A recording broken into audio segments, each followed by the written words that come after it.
Untuk bergabung bersama Direktur Eksekutif Core Indonesia Muhammad Faisal yang ada di ruang Zoom. Selamat siang Mas Faisal. Selamat siang. Mas Faisal, ini kita lagi bicara soal Pilpres Amerika Serikat. Kali ini kita ngomong soal ekonominya nih ya. Ini gimana sih dampaknya Pilpres Amerika Serikat ini terhadap ekonomi secara global? Iya, jelas kebijakan yang akan diambil oleh Amerika dengan presiden yang baru akan berdampak secara global dalam banyak hal. Karena kita tahu selama ini Amerika punya pengaruh yang besar ya. Ambil contoh salah satunya adalah kebijakan moneter yang kita selalu rasakan juga volatilitasnya terhadap nilai tukar rupiah dan juga dalam banyak hal yang lain juga ya. Nah, jadi kalau kita melihat dari apa yang perkembangan yang terjadi di Amerika pada saat sekarang, sebetulnya jika Kamala Harris menang, kurang lebih sebetulnya kebijakannya relatif sama ya. Jadi dengan yang sudah dijalankan oleh Biden, walaupun mungkin ada sedikit variasi perbedaan, tidak terlalu jauh. Jadi kita bisa expect bahwa arah tren daripada perekonomian global ya dengan demikian ya kurang lebih bisa lebih diprediksi ya kurang lebih sama. Nah, tapi sebaliknya untuk Trump ini kemungkinan akan memberikan satu efek perbedaan yang cukup signifikan terhadap perekonomian global ya karena kita tahu bahwa Trump ini lebih memberikan prioritas ya kepada peningkatan perekonomian Amerika, industrinya, lalu untuk mencapai itu Trump kemudian juga menerapkan kebijakan perdagangan yang tidak biasa, yaitu yang sifatnya lebih untuk memberikan proteksi terhadap perekonomian Amerika dan juga produk-produk Amerika dengan menaikkan tarif ya ke banyak negara dengan fokus utama peningkatan tarif yang paling tinggi adalah dengan China ya. Jadi artinya secara global kalau kita melihat dari sisi perubahan dari peta perdagangan global, jika Trump menang ini kemungkinan akan ada tren peningkatan tarif ya yang dimulai dari Amerika tapi kemudian bisa akan menjalar juga ke negara-negara lain karena ada efek retaliasi ya termasuk terutama oleh China yang menjadi sasaran utamanya.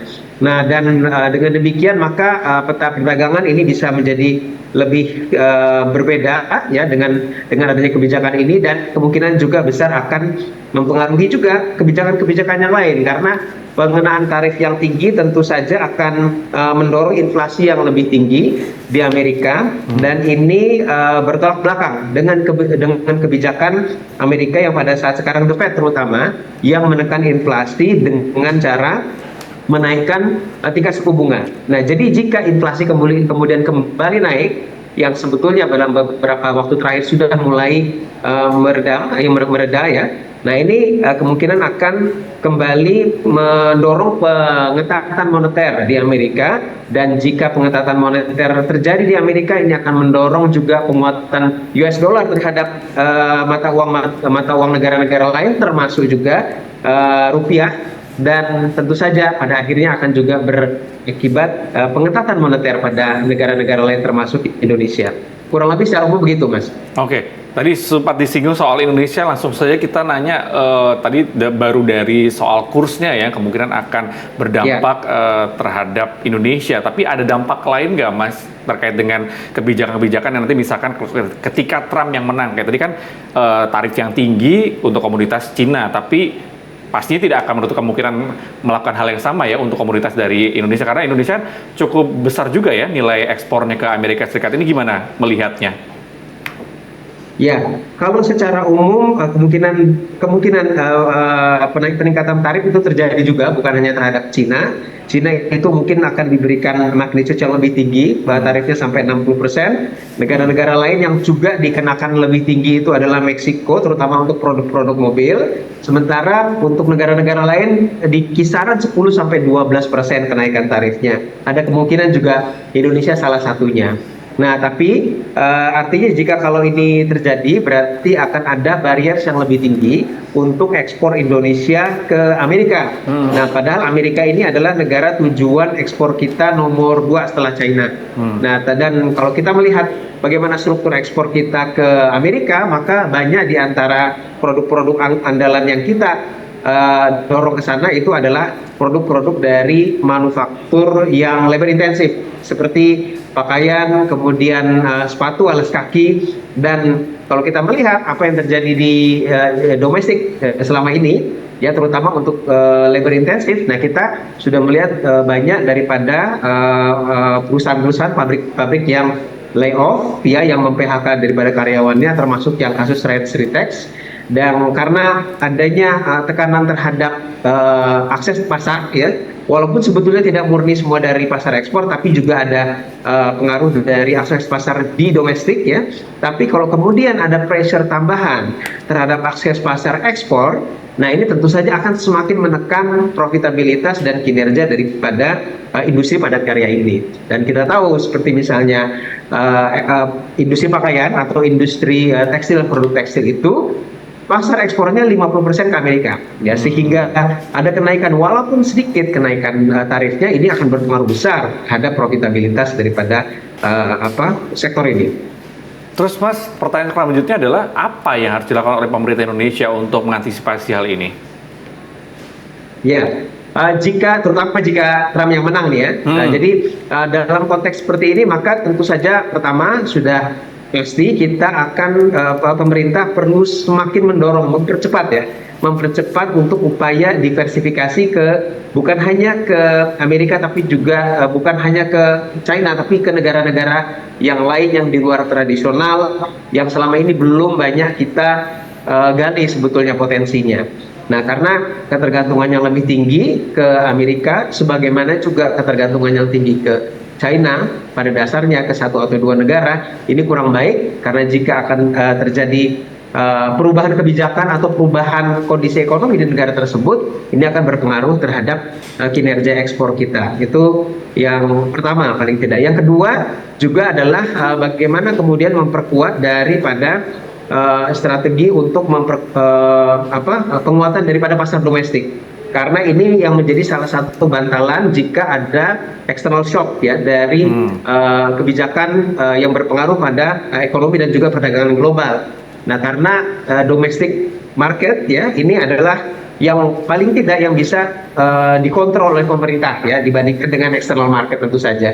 Nah, sehingga yang bisa dilakukan diantaranya misalnya yang sangat penting ketika sekarang domestic market atau demand, ya, domestic demand ini sedang mengalami pelemahan terutama di middle class-nya. Nah, ini harus segera diperbaiki, harus segera diatasi, karena ini menjadi satu bantalan yang penting jika nanti untuk mengantisipasi, ya, jika terjadi perubahan kebijakan yang kurang menguntungkan lah buat kita. Dan ini salah satu juga yang diantisipasi oleh pasar, ya, masalah volatility dan uncertainty daripada kebijakan Amerika yang berpengaruh terhadap kebijakan ekonomi global pada umumnya. Dan tentu saja ini akan lebih menantang, ya, bagi pemerintah Indonesia terutama.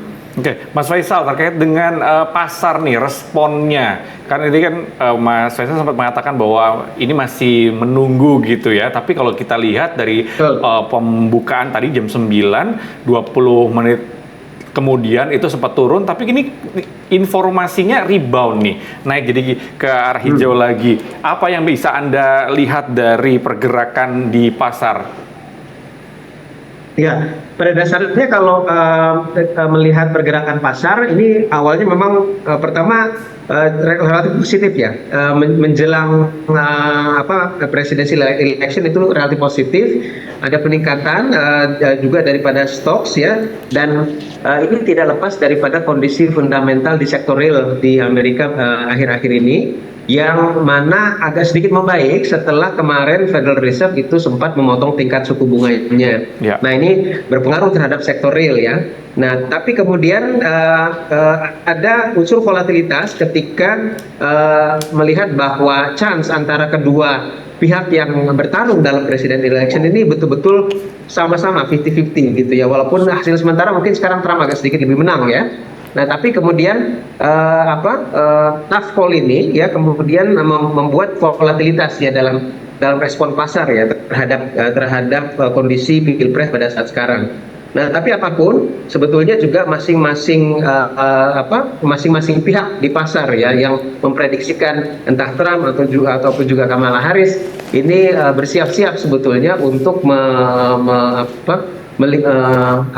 menerima atau memitigasi ya konsekuensi daripada siapa yang akan menang gitu. Jadi sebagai contoh misalnya kalau diprediksikan kemungkinan Trump yang akan menang, maka ini ada potensi kemudian inflasi meningkat ke depan, kemudian ini akan mendorong yields ya daripada treasury itu akan meningkat, bond price itu akan turun ya, sehingga ini akan mempengaruhi juga pasar terhadap kondisi pasar terutama stock market misalnya di situ. Nah, jadi tadi sempat naik, kemudian turun kembali. Ini adalah mencerminkan menurut saya memang volatilitas pada saat sekarang ya, melihat uncertainty yang terjadi sesuai dengan perkembangan di Pilpres pada saat sekarang. Oke, kalau gitu analisisnya luar biasa dan tentunya masih menunggu ya Mas. Kita sebenarnya masih menantikan seperti apa Pilpres Amerika 2024. Mungkin tidak selesai hari ini, 4 atau 5 hari ke depan kita akan lihat hasilnya dan akan seperti apa pasar akan bereaksi. Harapannya adalah ini menguntungkan bagi Indonesia ya, karena Amerika Serikat menjadi salah satu tujuan ekspor yang terbesar di Indonesia. Mas Faisal, terima kasih atas kehadirannya bersama Liputan Indonesia TV, Direktur Eksekutif KOR Indonesia Muhammad Faisal. Sampai ketemu Mas.